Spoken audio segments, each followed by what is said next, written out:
সবাইকে স্বাগত জানাচ্ছি বিশ্বকাপের বিশেষ আয়োজন 20-20-তে। সঙ্গে আছি আমি জান্নাতুল সুমনা এবং আমার সঙ্গে আছে সহকর্মী এসকে শাওন। কেমন আছেন শাওন এবং কেমন দেখছেন এখন পর্যন্ত বিশ্বকাপে বাংলাদেশ এবং ইন্ডিয়ার ম্যাচটি? জি আলহামদুলিল্লাহ ভালো আছি। দুঃখজনক হলো সত্যি যে আমরা আসলে সুপার 8 থেকে সেমিফাইনালে যাওয়ার যে স্বপ্ন, সেই স্বপ্নটা হয়তো শেষ হয়ে যাচ্ছে আর কি। সব মিলিয়ে খুব একটা এনজয় করা হবে না হয়তো সামনের ম্যাচগুলোতে, বা বাংলাদেশ যদি সেমিফাইনাল না যেতে পারে বা সেমিফাইনালে যাওয়ার সম্ভাবনা একেবারেই নেই। এটা আমাদের জন্য হতাশার। আমরা নতুন কোনো ইতিহাস আসলে গড়তে পারলাম না। বাংলাদেশ টসে জয়লাভ করে কিন্তু ব্যাটিংয়ের সিদ্ধান্ত নেয় এবং আজকের 11টা যদি দেখেন একটু ব্যতিক্রম মনে হয়েছে কিনা। তাসকিন আহমেদ ছিল না এবং শেখ মেহেদী কন্টিনিউ এবং জাকির আলী অনেকের ইনক্লুডটা কি আপনার কাছে মনে হয়েছিল আমরা আরেকটি বলার বা পেস বলার শরীফুল ছিল বেঞ্চে, খেলাতে পারতাম কিনা? শরীফুলকে হয়তো পুরোপুরি টিম ম্যানেজমেন্ট ফিট মনে করেনি, বাট তাসকিন তো ছন্দে ছিলেন, তাসকিনকে রাখা যেত। কারণ বড় টিমের সাথে খেলা, সিনিয়র ক্রিকেটার আসলে দলে রাখা জরুরি ছিল টিম ম্যানেজমেন্টের। আর আমার মনে হয় যে আমরা যে কয়েকটা ম্যাচ আমরা জিতেছি সবগুলো কিন্তু বোলিংয়ের কারণে। সেক্ষেত্রে তাসকিনেরও অবদান ছিল। তাসকিনকে যেহেতু বড় টিমের সাথে ম্যাচ, সে আজকে তাকে রাখা যেত। আর আজকে কিন্তু ভারত আমাদের বোলিং ভালো হয়নি বলেই কিন্তু 197 আমাদেরকে টার্গেট দিয়েছে। অর্থাৎ তাসকিনের মতো বোলার থাকা দরকার ছিল। আর বেশিরভাগ বোলারই কিন্তু আসলে অনেক রান দিয়েছেন আজকে, ইকোনমি রেট তাদের অনেক বেশি, বা কেউ কেউ উইকেট পেলেও রান অনেক বেশি দিয়েছেন। সব মিলিয়ে আমার মনে হয় যে তাসকিনকে আজকে টিম ম্যানেজমেন্ট রাখতে পারতো, বা আমি যদি ব্যাটিংয়ের কথা একটু বলি সেখানে একটু পরিবর্তন আনতে পারতো। সৌম্য সরকার হয়তো ফর্মে নেই, কিন্তু যারা খেলছেন তারাও কিন্তু ফর্মে নেই। আপনি সেক্ষেত্রে ওপেনিংয়ের ক্ষেত্রে আপনি তানজিদ তামিমকে একটু বসিয়ে সৌম্যকে একটু বাজিয়ে দেখতে পারতেন। তো আমার মনে হয় যে আজকে টিম ম্যানেজমেন্ট যে একাদশটা সাজিয়েছে, আমার মনে হয় যে এখানে দুই একজন একটু এদিক সেদিক করলে বাংলাদেশের জন্য ভালো হতো আর কি। আরেকটু যদি বলি আজকের উইকেটটা যে উইকেটে খেলা হচ্ছে গ্রুপ স্টেজে উইকেট থেকে টোটালি ডিফারেন্ট, একটু batting wicket, very batting friendly wicket, বোঝা যাচ্ছিল অনেক বেশি রান হবে এই উইকেটে। আপনার কাছে কি মনে হয় যে এই উইকেটের কারণে বলাররা বেশি এক্সপেন্সিভ ছিল না, বলাররা বাজে বল করেছে যদি বলতে? হ্যাঁ অবশ্যই উইকেটের একটা বিষয় তো আছেই, কিন্তু আপনি এখানে ক্যাপ্টেন্সিরও আসলে আমার মনে হয় যে আজকে নাজমুল হোসেন শান্তর ক্যাপ্টেন্সি নিয়েও আমার একটু প্রশ্ন রয়েছে। সেটা হচ্ছে যে আপনি শুরুতে যদি দেখেন, শুরুতে যে স্পিনার ইউজ করা হয়েছে সেখানে অফ ব্রেক বোলার অর্থাৎ মাহাদিকে ইউজ করা হয়েছে হচ্ছে রোহিত শর্মা বা বিরাট কোহলি যখন ব্যাটিং করছিলেন তখন। শুরুটা কিন্তু আমরা সাকিব আল হাসানকে দিয়েও করতে পারতাম, যদিও সেকেন্ড ওভারে সাকিব আল হাসানকে আনা হয়েছে, কিন্তু প্রথম ওভারেই কিন্তু ভারত সাকসেস হয়েছে। সেখানে হচ্ছে যে কয়েকটি বল হয়তো সিঙ্গেলস ছিল, কিন্তু শেষ বলে কিন্তু ঠিকই 4 মেরে দিয়েছে। অর্থাৎ শুরুতেই আসলে বাংলাদেশ ভালো করতে পারেনি, অর্থাৎ ক্যাপ্টেন্সির শুরুতে। তাছাড়াও আমরা মাঝপথেও দেখছিলাম যে লেগ স্পিনাররা কিন্তু বেশিরভাগ সময় আমরা দেখেছি কি রান অনেক বেশি দিয়ে থাকেন। যখন দেখা যাচ্ছে যে ব্যাটাররা অনেক মারছেন, তারপরে দেখছিলাম যে তাহলে লেগ স্পিনার ইউজ করা হয়েছে। আজকে যদি আমরা একটু স্কোরটা দেখি যে ভারতের প্রত্যেকটা ক্রিকেটার আপনি দেখেন, রোহিত শর্মা 23 করেছে, খুব বেশি রান না, কিন্তু এখানে কিন্তু একটা ইম্প্যাক্ট তার ছিল। বিরাট কোহলি পুরো টুর্নামেন্টেই কিন্তু একদম নিষ্প্রভ। আজকের ম্যাচে কিন্তু তিনি জ্বলে উঠেছিলেন, বা আজকে তার রানটা কিন্তু একটা বড় ভূমিকা রেখেছে ভারতকে 200-র কাছাকাছি স্কোর করতে। তাছাড়াও ঋষভ পন্থ কিন্তু ধারাবাহিক খেলে যাচ্ছেন। সূর্যা কুমার যাদব হয়তো আজকে খেলতে পারেননি, কিন্তু হার্দিক পান্ডিয়া বলেন কিংবা শিবম দুবে বলেন, প্রত্যেকেই কিন্তু আজকে খেলা দেখেছেন। শেষ দিকে বিশেষ করে মিডল অর্ডার ব্যাটার যারা, তারাই কিন্তু আজকের আসলে ম্যাচের তাদের যে বড় সংগ্রহ, সেই সংগ্রহের ক্ষেত্রে কিন্তু তারা বড় ভূমিকা রেখেছেন। বিশেষ করে হার্দিক পান্ডিয়ার কথা বলতে হয়, তিনি কিন্তু বাংলাদেশের বোলারদের শেষ দিকে একদম শাসনই করেছেন বলতে হয়। এবং তাদের স্ট্রাইক রেটটাও যদি দেখেন যথেষ্ট ভালো পরিমাণে স্ট্রাইক রেট। এবং আরেকটি জিনিস আমি বলতে চাই, ক্যাপ্টেন্সির কথা যখন বলছিলেন, আজকে কিন্তু মাহমুদুল্লাহ যথেষ্ট ভালো বোলিং করেছে, 2 ওভারে 8 রান দিয়েছে হয়তো, বা if I am not wrong. তো সেক্ষেত্রে মাহমুদুল্লাহকে কি আরো 2টি ওভার করানো যেত কিনা? সেক্ষেত্রে দেখেন আমরা পুরো ব্যাটসম্যানও ছিল। টি20 বিশ্বকাপে আমরা একটা জিনিস দেখছি যে মাহমুদুল্লাহকে আসলে অকেশনাল বোলার হিসেবে ইউজ করা হচ্ছে, 1 ওভার কিংবা 2 ওভার এমন করানো হয়। তো বেশিরভাগ সময় কিন্তু মাহমুদুল্লাহ আসলে সাকসেস। আজকে যেহেতু বোলাররা বেশি রান দিচ্ছিলেন, সেই ক্ষেত্রে মাহমুদুল্লাহকে আরও 1টা ওভার হয়তো চাইলে ক্যাপ্টেন করাতে পারতেন, কিন্তু তিনি সেটা করেননি। আপনি দেখেন যে আজকে যারা উইকেট পেয়েছেন, মাহমুদুল্লাহ হয়তো উইকেট পাননি, কিন্তু মাহমুদুল্লাহ কিন্তু আজকের ম্যাচে 196 রান যেখানে হয়েছে, সেখানে মাহমুদুল্লাহ মাত্র 2 ওভারে তার 4 ইকোনমি রেট ছিল, মাত্র 8 রান তিনি দিয়েছেন। সেই ক্ষেত্রে তাকে চাইলে কিন্তু 1টা বা 2টা ওভার বেশি করানো যেত। বা এই ক্ষেত্রে অনেক সময় আমরা দেখি যে অনেক ক্যাপ্টেন কিন্তু এই ধরনের ঝুঁকি নিয়ে থাকেন। আরেকটি ব্যাপার আমি বলছিলাম যে এই ধরনের উইকেটে কিন্তু বাংলাদেশ বেশি ইউজড না, বেশি ম্যাচ খেলে না, এবং এই ধরনের উইকেটে কিন্তু এরকম রান হয়ে থাকে। আপনি আইপিএলেও যদি এবারে আইপিএলে দেখেন 200+ অনেক স্কোর হয়েছে, এবং তারা কিন্তু এই স্কোরগুলো চেস করে জিতেছে। ব্যাটাররা কিন্তু অনেক বেশি সাবলীলভাবে এই উইকেটগুলোতে ব্যাটিং করে, কিন্তু বাংলাদেশের ব্যাটিং লাইন আপ, বাংলাদেশের ব্যাটিংয়ের কথা যদি বলি, আমরা কিন্তু এখনও আজকে ব্যাটিংটার কথা যদি বলি স্পেশালি খুবই ডিফেন্সিভ স্টার্ট মনে হচ্ছিল না, কোনো অ্যাপ্রোচ ছিল জয়ের জন্য। তারা অনেক বেশি ডিফেন্সিভ স্টাইলে খেলেছিল, মনে হচ্ছিল না কখনোই তারা জয়ের উদ্দেশ্যে বা এই রানটি চেস করার উদ্দেশ্যে খেলছে। আমরা কি এখনও পিছিয়ে না এই ধরনের উইকেটে খেলা বা ওই ধরনের মন মানসিকতা তৈরি করা? দেখেন, আমরা যুক্তরাষ্ট্রের বিপক্ষে যখন সিরিজ খেলেছিলাম তখন কিন্তু আসলে এই ধরনের উইকেটেই খেলা হয়েছিল। সেখানেও কিন্তু আমাদের ব্যাটাররা ব্যর্থ ছিল, 150 করতেই খুব মানে ঘাম ঝরে গেছে বাংলাদেশের ক্রিকেটারদের, এমন দেখা গেছে। সেই ধারাটা কিন্তু আজকের ম্যাচও আমরা সেটা দেখলাম। আপনি বলছিলেন যে ডিফেন্সিভ ওয়েতে তারা ক্রিকেট খেলছেন, আপনি ভারতের ইনিংসের শুরুটা দেখেন, রোহিত শর্মা কিন্তু প্রথম বলেই আসলে রান নেওয়ার চেষ্টা করেছেন। তারা আসলে ওই চিন্তাটা করে নাই যে আমি ক্রিজে সেট হবো, তারপর সেট হওয়ার পর আমি রান নিব। কিন্তু যেহেতু বড় রানের টার্গেটে আমরা ব্যাটিং করতে নেমেছি, সেক্ষেত্রে আপনি তানজিদ তামিমের দিকে তাকান, সে 31 বলে 29 রান করেছেন। আজকে 197 রান যেখানে টার্গেট, সেই টার্গেটের ম্যাচে আপনি ওপেনিং নেমে এত ওয়ানডে সুলভ বা টেস্টের মতো করে ব্যাটিং করলেই কিন্তু আপনি আজকের ম্যাচ জিততে পারবেন না, বা জয়ের উদ্দেশ্যে আপনি ব্যাটিং দেখলে মনে হবে না যে আপনি জেতার উদ্দেশ্যে ম্যাচটা খেলতে নেমেছেন। এই জন্য বাংলাদেশের প্রত্যেকটা ব্যাটার আপনি দেখেন যে যখন উইকেট পড়ে যায় তখন কিন্তু বাংলাদেশ একটা প্রেশারে পড়ে যায়, তখন আরও বেশি প্রেশারে পড়ে, তখন যেটা হচ্ছে যে বাংলাদেশের যখন ডিফেন্সিভ ওয়েতে ক্রিকেট খেলে তারা যখন সেট হওয়ার একটা চেষ্টা করে। কিন্তু টি-20 ক্রিকেট কিন্তু আপনি আসলে এত সেট হওয়ার জন্য যদি চেষ্টা করে তাহলে আপনি রান করতে পারবেন না। আর এত বড় যখন আপনার পাহাড় সম লক্ষ্য থাকবে ম্যাচ জেতার জন্য, তখন তো আরও আগে না। বা আজকের ম্যাচও কিন্তু বাংলাদেশের হাত থেকে ছিটকে যাচ্ছে শুধুমাত্র এই ডিফেন্সিভ ওয়েতে ব্যাটিং করার জন্যই। আপনি যদি গ্রুপ স্টেজের ম্যাচগুলো দেখেন, টোটালি ডিফারেন্ট উইকেট ছিল, মিরপুরের সাথে অনেক বেশি মেলানো যাচ্ছে। সেই ক্ষেত্রে আমরা অনেকেই বলছিলাম যে হয়তো বা এই জন্যই বাংলাদেশ সুপার 8-এ উঠেছে। কিন্তু আপনি যদি বাস্তববাদী চিন্তা করেন বা বাস্তবলি দেখেন, সেক্ষেত্রে কিন্তু বাংলাদেশ অনেক কম 200 রানের কাছাকাছি স্কোর এখন পর্যন্ত টি-20তে করা বা কন্টিনিউ 180-90 রানগুলো কিন্তু এখন করতে পারছে না, এখন পর্যন্ত করতে পারছে না। স্পেশালি টি-20তে আপনি যদি উইন করতে চান অ্যাজ এ টিম, আপনার অনেক বেশি এই ধরনের স্কোরটা ইম্পর্টেন্ট করা। সেই ক্ষেত্রে টিম বাংলাদেশ নেক্সটে যে খেলাগুলো আছে কিভাবে নিজেদেরকে তৈরি করতে পারে, এই দিক থেকে ইয়াং প্লেয়ারদেরকে কিভাবে তারা বুস্ট আপ করতে পারে? দেখেন, আসলে বাংলাদেশের ইয়াং প্লেয়ারদের কথা আমি বাদ দিই, আমি যদি যারা কিনা অভিজ্ঞ ক্রিকেটার, আপনি লিটন দাসের কথা বলতে পারেন, কিংবা নাজমুল শান্তর কথা বলতে পারেন, আপনি তানজিদ তামিম হয়তো নতুন এসেছেন কিন্তু তিনি কিন্তু এবারে বিশ্বকাপে আসলে ধারাবাহিক নেই, যদিও ফর্ম দিয়ে তিনি ন্যাশনাল টিমে সুযোগ পেয়েছেন। আপনি উপরের দিকের ব্যাটার যারা রয়েছেন তারাই কিন্তু আসলে ফর্মে নেই। আজকের ম্যাচের কথাও যদি আমি বলি, আজকে সাকিব আল হাসান কিংবা তাওহিদ হৃদয় তারাও কিন্তু শেষ কয়েকটা ম্যাচে ভালো খেলেছেন, কিন্তু আজকের ম্যাচে কিন্তু তারা ফর্মে নেই। সাকিব আল হাসান বড় ক্রিকেটার, বাংলাদেশের সবচেয়ে বড় তারকা, তার কাছ থেকেও আসলে প্রত্যাশা ছিল, কিন্তু আজকে তিনিও কিন্তু ব্যর্থ হয়েছেন। সব মিলিয়ে বলা চলে বাংলাদেশের এক্সপিরিয়েন্স ক্রিকেটার বলেন কিংবা ইয়াং ক্রিকেটার বলেন, তারা প্রত্যেকেই কিন্তু 2024 সালে আসলে যতগুলো খেলা হচ্ছিল আর কি, আমরা সেই ব্যাটিংয়ের বিশেষ করে ব্যাটিং অর্ডারের যে ধারাবাহিকতা, রানের যে ধারাবাহিকতা, সেটা কিন্তু আসলে কোনো ক্রিকেটারই আসলে সেভাবে বিচ্ছিন্নভাবে তারা রান করছেন। এই জন্য আসলে আমরা ম্যাচ থেকে ছিটকে গেছি। আপনি বারবার বলছিলেন যে আমরা এই ফ্ল্যাট উইকেটে যদি খেলে থাকি, সেই প্রমাণ কিন্তু আজকের ম্যাচেও মিলেছে। আমরা যে 3টি ম্যাচ জিতে এবার সুপার 8-এ এসেছি, সেই 3টে ম্যাচ জেতার ক্ষেত্রে কিন্তু বোলারদের ভূমিকাটাই সবচেয়ে বেশি।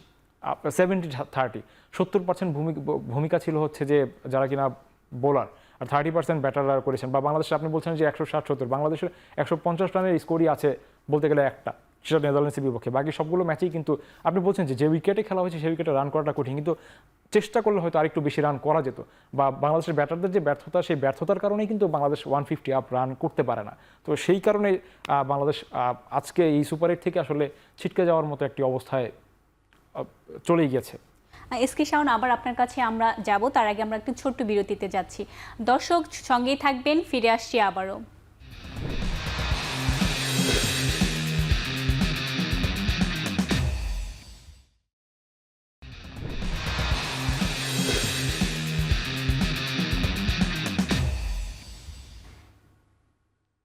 ফিরে এলাম আবারও বিরতির পরে। এসকে শাওন, আমরা শুনছিলাম বাংলাদেশ এবং ইন্ডিয়ার ম্যাচটির কথা। এখন পর্যন্ত যদি বাংলাদেশের ব্যাটিংটা দেখি, ব্যাটিং আপডেটটাও আমি জানিয়ে দিতে চাই যে আমরা কিন্তু 138 রানে 7 উইকেটে 18 ওভারে স্কোরটি করেছি। একদমই টি-20 ধারে কাছেও যায় না হয়ে বলতে গেলে। এত সুন্দর ব্যাটিং পাওয়ার পরেও কিন্তু আজকে ব্যাটার নিজেদেরকে প্রুভ করতে পারলো না।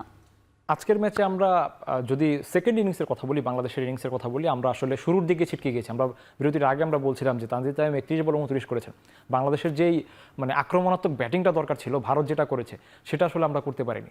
সেজন্যই আজকে আমরা ম্যাচ থেকে ছিটকে গিয়েছি বলা চলে। এখন যেহেতু ম্যাচ এখনও শেষ হয়নি, কিন্তু আমরা ধরে নিতে পারি যে আমাদের সেমিফাইনালে যাওয়ার স্বপ্নটা শেষ হয়ে গেছে শুধুমাত্র আমাদের ব্যাটিংয়ের ব্যর্থতার কারণে। সেটা একেবারে আমাদের সামর্থ্য কতটুকু সেটা কিন্তু প্রথম ম্যাচ থেকে আসলে প্রমাণিত হয়ে আসছিল।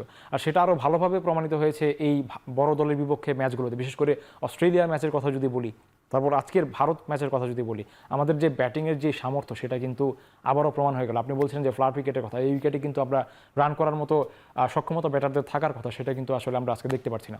অর্থাৎ বলতে হবে যে ব্যাটিংয়ে যদি আমরা একটু ভালো করতে পারতাম তাহলে হয়তো আমরা সেমিফাইনালে গেলেও যেতে পারতাম।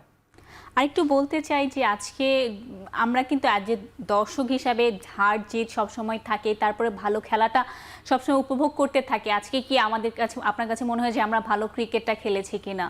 না, আমরা ব্যাটিং বোলিং দুই দিকেই বলি যে আপনি, বিশেষ করে আমি বোলিং ভালো করছে, কিন্তু আজকের ম্যাচে বোলিংয়ের কথা যদি বলি, আমরা কিন্তু ভারতকে 160 বা 170 রানে যদি আটকাতে পারতাম তাহলে হয়তো আমাদের একটা সম্ভাবনা থাকতো। কিন্তু ভারত কিন্তু অনেক রান করে ফেলেছে। আমরা দেখেছি যে 13-14 ওভারের দিক দিয়ে ভারতকে একটু রানে চাপানোর চেষ্টা করা হয়েছিল। তানজিম সাকিব যখন ব্যাক টু ব্যাক দুটো উইকেট পেলেন তখন কিন্তু তাদেরকে রান একটু চাপিয়ে নেওয়ার সম্ভাবনা বাংলাদেশ তৈরি করেছিল, সেটা কিন্তু শেষ পর্যন্ত বাংলাদেশের বোলাররা ধরে রাখতে পারেনি, সেজন্য অনেক রান হয়ে গেছে। সেক্ষেত্রে বোলারদের ব্যর্থতা কিন্তু আজকে রয়েছে বলতে হবে, কারণ 160 বা 170 যদি করতো তাহলে হয়তো বাংলাদেশের একটা সুযোগ থাকতো, কিন্তু রান বেশি হয়ে গেছে। আপনি দেখেন যে এটা আসলে বাংলাদেশের ব্যাটারদের যে ব্যর্থতা, যে ধারাবাহিকতা তারা ধরে রেখেছে, ব্যাটিংয়ে ব্যর্থতা, সেটা আজকের ম্যাচও ধরে রাখার কারণে কিন্তু বাংলাদেশ আজকেও ম্যাচ থেকে আসলে ছিটকে গিয়েছে বলতে হবে। আরেকটা জিনিস বলতে চাচ্ছিলাম যে আমরা অনেক ক্ষেত্রেই সিনিয়র ক্রিকেটারদের কাছ থেকে বলতে শুনেছি যে তারা সবসময় উইকেট নিয়ে, মিরপুরে উইকেট নিয়ে একটা কমপ্লেন করতো, অনেক বেশি স্লো উইকেটে আমরা খেলি সবসময়, সেজন্য আমরা হয়তো বা ফ্লাড উইকেটে যখন খেলা হয় সেভাবে খাপ খেয়ে নিতে পারি না, এবং বড় স্কোরের যে ব্যাপারটা, ব্যাটাররা ওভাবে ফ্লুয়েন্টলি ব্যাটিং করতে পারে না।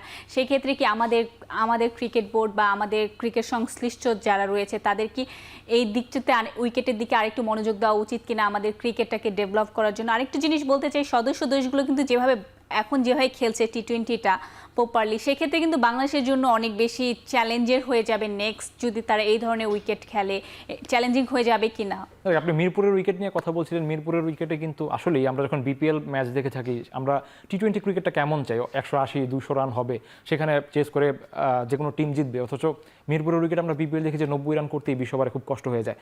সেই ইম্প্যাক্ট কিন্তু এই ম্যাচগুলোতে পড়ছে। আপনি দেখছেন যে, আপনি বলছেন যে ফ্ল্যাট উইকেটের খেলায় বাংলাদেশ রান করতে পারছে না। আমার মনে হয় যে সেই পিচের কারণেই কিন্তু বাংলাদেশের ক্রিকেটাররা, যে পিচে নিয়মিত খেলে আপনি অভ্যস্ত, স্বাভাবিকভাবে আপনি অন্য একটা জায়গায় গেলে আপনি ওই ধরনের খেলাটাই খেলবেন, বা আপনি হয়তো ওই পিচের সঙ্গে আসলে খাপ খাইয়ে নিতে পারবেন না, সেজন্য হয়তো রান বাংলাদেশের ব্যাটাররা করতে পারছেন না। আপনি বলছেন যে সহযোগী টিমগুলোর কথা, আপনি দেখেন যে নামিবিয়া কিংবা নেপাল, এই টিমগুলো কিন্তু আসলে একেবারে যে খারাপ খেলেছে বলা যাবে না। অর্থাৎ তারা হয়তো ফ্ল্যাট উইকেটে খেলে অভ্যস্ত, সেজন্য হয়তো বা এই পিচগুলোতে তারা, নেদারল্যান্ডস বলেন, নামিবিয়া বলেন, তারা কিন্তু আসলে ভালো করছে, কিন্তু বাংলাদেশ সেই জায়গায় ব্যর্থ হচ্ছে। এই ক্ষেত্রে আসলে উইকেটেরও কিন্তু একটা দোষ অবশ্যই দিতে হয়। তা আমার মনে হয় যে ভবিষ্যতে চিন্তা করতে গেলে টি-20 ক্রিকেট আপনাকে রান করতে হলে আসলে আপনার অবশ্যই এই ধরনের পিচে খেলার অভ্যাস আসলে কমাতে হবে। আমরা কিন্তু বরাবরের মতো সবসময়, এবারে বিশ্বকাপেও যদি বলি, টি-20তে আমাদের ভালো 100% বা আমরা বেস্ট খেলাটা দিতে পারি না। ওডিআইতে আমরা এখন পর্যন্ত ভালো টিম, কিন্তু টি-20তে কিন্তু এখন পর্যন্ত ভালো টিম হিসেবে হতে পারেনি। সদস্য দেশগুলোর কথা বলছিলাম, ইউএসএ কিন্তু এবার সুপার 8-এ অলমোস্ট চলে আসে। প্রত্যেকটা দলই অনেক বেশি কনসার্ন টি-20 ক্রিকেট, গ্লোবালাইজেশন বা মার্কেটিং সব কিছু মিলে আপনি জানবেন যে সব কিছু মিলে একটা প্রপার বেনিফিট, বিজনেস সব কিছু মিলে পিপল অনেক বেশি আগ্রহী শর্টার ভার্সন খেলার জন্য।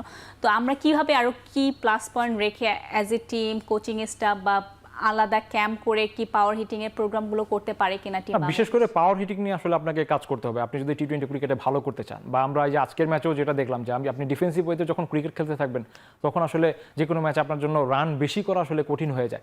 সেই ক্ষেত্রে আপনাকে অবশ্যই পাওয়ার হিটিং নিয়ে আলাদাভাবে কাজ করতে হবে, বা টিম ম্যানেজমেন্টের এই বিষয়টাকে আসলে গুরুত্ব দিতে হবে যে আপনি এত বছর যাবত টি-20 ক্রিকেট খেলে আসেন, অথচ বিশ্ব আসরে গিয়ে আপনাদের ব্যাটাররা আসলে ধারাবাহিক কোনো ফর্মই করতে পারছে না। হতে পারে আপনি একটা ম্যাচে কিংবা দুইটা ম্যাচে আপনাদের ব্যাটাররা খুব একটা ভালো নাও করতে পারে, কিন্তু আপনি সুপার 8-এ আসার আগে যে গ্রুপ পর্বের ম্যাচ, সেখানে আসলে ধারাবাহিকভাবে আমাদের ব্যাটাররা ব্যর্থ, কেউই আসলে তেমনভাবে রান করতে পারছে না। তাওহিদ হৃদয় বাংলাদেশের সবচেয়ে বেশি ধারাবাহিক ছিলেন এবারের টি-20 বিশ্বকাপে, তিনিও কিন্তু আসলে কোনো ম্যাচে 50 হাঁকাতে পারেননি, অর্থাৎ ইনিংসটা কিন্তু তিনি বড় করতে পারেননি, কিন্তু আমরা মন্দের ভালো হিসাবে ধরে নিতে পারি যে তাওহিদ হৃদয় ভালো ব্যাটিং করেছেন। আপনি সাকিব আল হাসান একটা ম্যাচে 50 করেছেন, বাংলাদেশে এখন পর্যন্ত মাত্র একটা 50 পুরো টি-20 বিশ্বকাপের মধ্যে, সেক্ষেত্রে একমাত্র সাকিব আল হাসান করেছেন। কিন্তু সাকিব আল হাসান কিন্তু শুরুর দিক থেকে তিনি ব্যাটিংয়ে ব্যর্থ ছিলেন, আর বোলিংয়ে তো ব্যর্থ শুরু থেকেই ছিলেন। এই জন্য একদম যে শীর্ষ যে স্থান টি-20 র্যাঙ্কিংয়ে, সেখান থেকেও তিনি সরে গিয়েছেন। তো অর্থাৎ আপনার এই ব্যাটিংয়ের ব্যাপারে আপনি পাওয়ার হিটিং নিয়ে যদি কাজ করেন তাহলে হয়তো আপনি বৈশ্বিক আসলে ভালো কিছু করতে পারবেন। এই জন্য আসলে আপনাকে সময় নিতে হবে, এখানে আসলে গভীর মনোযোগ দিতে হবে, তাহলে হয়তো আপনাদের এই দিকটাতে আপনি উন্নতি করতে পারেন।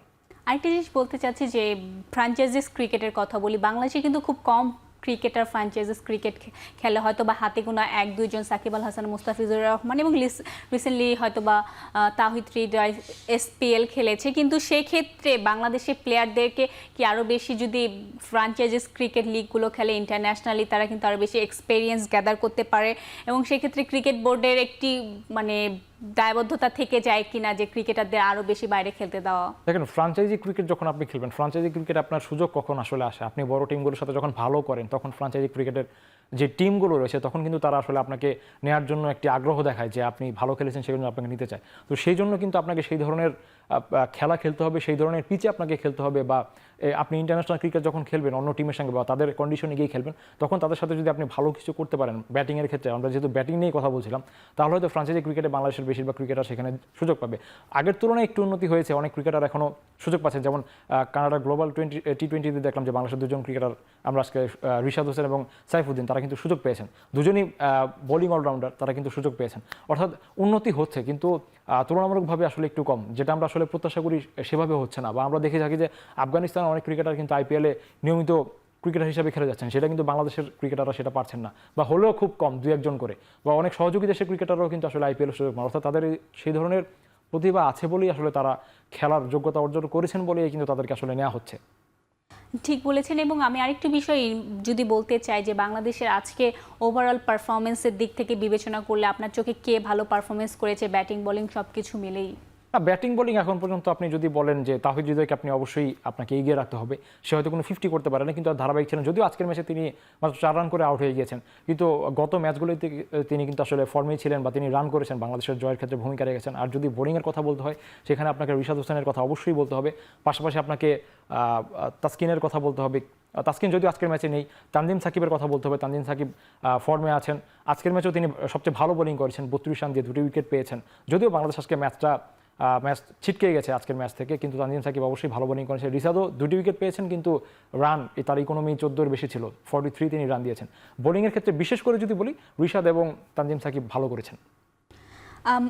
আপনার যদি আজকে ম্যাচে আলাদা করে বলতে হয় যে আমরা এই জায়গাগুলোতে আরেকটু বেশি উন্নতি করতে পারতাম, আপনার কি মনে হবে? স্পেশালি বোলিংয়ের ক্ষেত্রে আমি যদি বলি, আমি আরেকটা জিনিস দেখেছি যে আজকে বলাররা যখন বেশি ভালো বল করতে পারছিল না, তাদের প্ল্যান A বা প্ল্যান B এর যে ব্যাপারটা থাকে, খুব কম বলারই, স্পেশালি রিশাদের কথাও যদি আমি বলি, যখন একদিক থেকে ব্যাটাররা তাকে মারছিল, তখন কিন্তু সে প্ল্যান B-তে যায়নি, একই বল করেছে, বা তার যে ভেরিয়েশনগুলো আমি খুব কমই দেখেছি থ্রু আউট দ্য টুর্নামেন্ট। যদিও সে আগের ম্যাচগুলোতে আপনি দেখবেন যে অনেক বেশি বোলিং ফ্রেন্ডলি উইকেট ছিল, স্পেশালি ব্যাটিং ফ্রেন্ডলি এই ধরনের উইকেটে অ্যাজ এ লেগ স্পিনার আপনার কিন্তু ভেরিয়েশন থাকাটা অনেক বেশি ইম্পর্টেন্ট। সেক্ষেত্রে কিন্তু রিশাদের ভেরিয়েশন আমি খুব বেশি দেখিনি, আপনি কি সেম দেখেছি? এখানে আসলে এক্সপিরিয়েন্সের একটা ঘাটতি কিন্তু বলতে হয়। রিশাদ কিন্তু খুব বেশি দিন হয়নি ন্যাশনাল টিমের সুযোগ পেয়েছেন, মাত্র একটা সিরিজ তিনি খেলে এসেছেন শ্রীলঙ্কার সাথে, তারপর কিন্তু তাকে আসলে ন্যাশনাল টিমে ইনক্লুড করা হয়েছে এই বিশ্ব আসরের মতো জায়গায়। এটা আমার মনে হয় যে এক্সপিরিয়েন্সের একটা ঘাটতি আছে। তবে আমার মনে হয় যে তিনি যদি এই বিষয়টা নিয়ে কাউন্সিলিং করেন, তাহলে সামনের ম্যাচগুলোতে বা সামনের যদি কোনো বৈশ্বিক আসলে তিনি খেলার সুযোগ পান, তখন হয়তো সেখান থেকে আসলে সেখানে তিনি প্ল্যান B-টা কাজে লাগাতে পারেন। আপনি যেটা বলছেন যে প্ল্যান A-তে তিনি ভালো করতে পারেননি, সেটা কিন্তু আজকে কাজে লাগাচ্ছিলেন না। কিন্তু সব কিছু যদি বিবেচনা করি, বাংলাদেশের এক্সপিরিয়েন্স প্লেয়ারদের সঙ্গে যদি তুলনা করি, সেই হিসাব করতে গেলে কিন্তু ওভারঅল বলতে গেলে রিশাদ হোসেন আসলে ভালোই বোলিং করেছেন, একেবারে খারাপ বলা যাবে না তাকে। আপনি যে ইন্টারন্যাশনালি লেগ স্পিনারদের কথা দেখেন, তাদের কিন্তু ভেরিয়েশনগুলো স্পেশালি রং অ্যান্ড গুগলি যে ব্যাপারটা আছে, আমি কিন্তু থ্রু আউট দ্য টুর্নামেন্ট এখন পর্যন্ত রিশাদকে দেখিনি এভাবে গুগলি বা সামথিং ডিফারেন্ট। তার কিন্তু চেঞ্জ অফ পেসটা অনেক ভালো ছিল এবং তার বল কিন্তু যথেষ্ট বাউন্স রাখে, তো সেক্ষেত্রে ব্যাটারদের জন্য একটু ডিফিকাল্ট। কিন্তু রিশাদ যদি নেক্সট লেভেলে নিজেকে নিয়ে যেতে চায়, সেক্ষেত্রে কিন্তু তার ভেরিয়েশনগুলো আনা অনেক বেশি ইম্পর্টেন্ট। আরেকটু বলি শেখ মেহেদীর কথা, আজকেও মোটামুটি ভালো বোলিং করেছে, গত ম্যাচেও ভালো বোলিং করেছে। সাকিব আল হাসানের কথা যদি বলি, থ্রু আউট দ্য টুর্নামেন্ট আমরা সাকিবের কাছে অ্যাজ এ বলার হিসেবে আরও ভালো কিছু আশা করেছি, আজকেও কিন্তু অনেক বেশি খরচে ছিল। কি বলবেন সাকিবের বোলিং নিয়ে? আপনার কোনো সাকিব আল হাসান আসলে ওভারঅল টুর্নামেন্টে আমরা আসলে সাকিবের কাছ থেকে আরেকটু বেশি আমাদের প্রত্যাশা ছিল। ব্যাটিং বোলিং দুই বিভাগে আসলে সাকিব কোনোভাবেই ধারাবাহিক ছিল না। একটি ম্যাচে তিনি 50 হাঁকিয়েছেন, বিশেষ করে বোলিংয়ে কিন্তু পুরো টুর্নামেন্ট, ইভেন আপনি যদি বলেন যে সবশেষ যে টি-20 সিরিজ খেলেছে যুক্তরাষ্ট্রের বিপক্ষে, সেখানেও কিন্তু সাকিব আল হাসান ব্যর্থ ছিলেন। সব মিলিয়ে সাকিব আল হাসানের এই ধরনের বোলিং আসলে প্রত্যাশিত ছিল না কোনোভাবেই। সাকিব যদি আরেকটু ভালো করতেন তাহলে বাংলাদেশ টিমের জন্য হয়তো ভালো হতো, বা আপনি আজকেও বলছিলেন যে বড় টিমের বিপক্ষে সাকিবের কাছ থেকে কিন্তু প্রত্যাশাটা একটু বেশি থাকে। সেক্ষেত্রে আসলে প্রত্যাশার যেই প্রতিদান বা যে আস্থার যে প্রতিদান সেটা কিন্তু আসলে তিনি দিতে পারেননি। হয়তো সামনের ম্যাচে তিনি অবশ্যই স্বরূপে ফিরবেন, এমন প্রত্যাশা আসলে আমাদেরও থাকবে। আশা করছি বাংলাদেশ আফগানিস্তানের সাথে ম্যাচটি ভালোভাবে ফিরবে এবং ভালো পারফরমেন্স করবে প্লেয়াররা। ধন্যবাদ এসকে শাওন এতক্ষণ সঙ্গে থাকার জন্য। ধন্যবাদ দর্শকরা যারা এতক্ষণ শুনছিলেন। ভালো থাকবেন, সুস্থ থাকবেন। আল্লাহ হাফেজ।